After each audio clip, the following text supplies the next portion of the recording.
Alright guys, so today we're going over something pretty easy, I would say, right?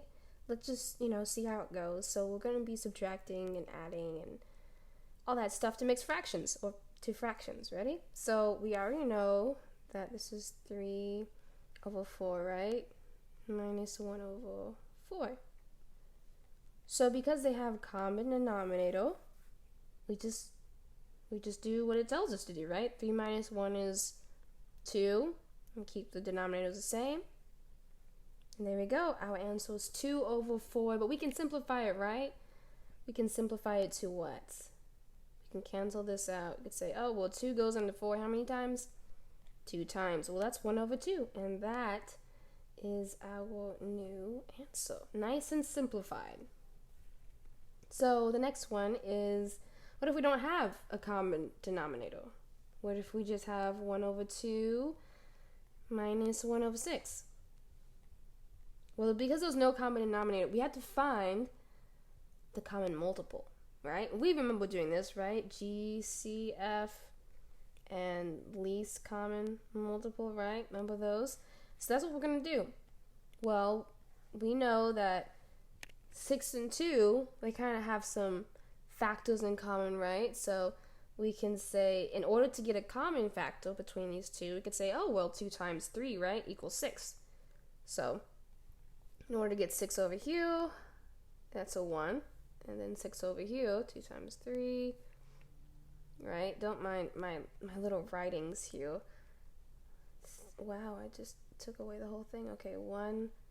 Oh, well, we don't know what this one is. 1 over 2. There we go. So 2 times 3, we're going to put a 3 right in the middle just because I want you guys to see it, okay? I just don't want to do it by ear. I want you guys to see what I'm doing, so I'm trying my best. 3.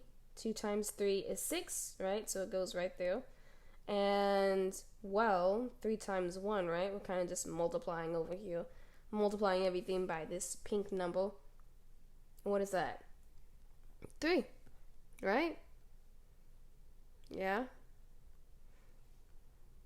So now that we have this, we're gonna add it, and that's a total of 4 over 6, right? This is like a little cute little strategy here to mentally or physically see what we're doing in mathematics. Or if you want to do it all by ear or just in your mind, then this is another way to do it, right? 3 times 6, oh, well, I did not. These are common now. I'm using those. But this is what we did. We just found a common multiple. We put them in the denominators, right? We made both of them commons, and we put them in the denominators, and we use the same numbers, kind of, to figure it out. But I like my way better.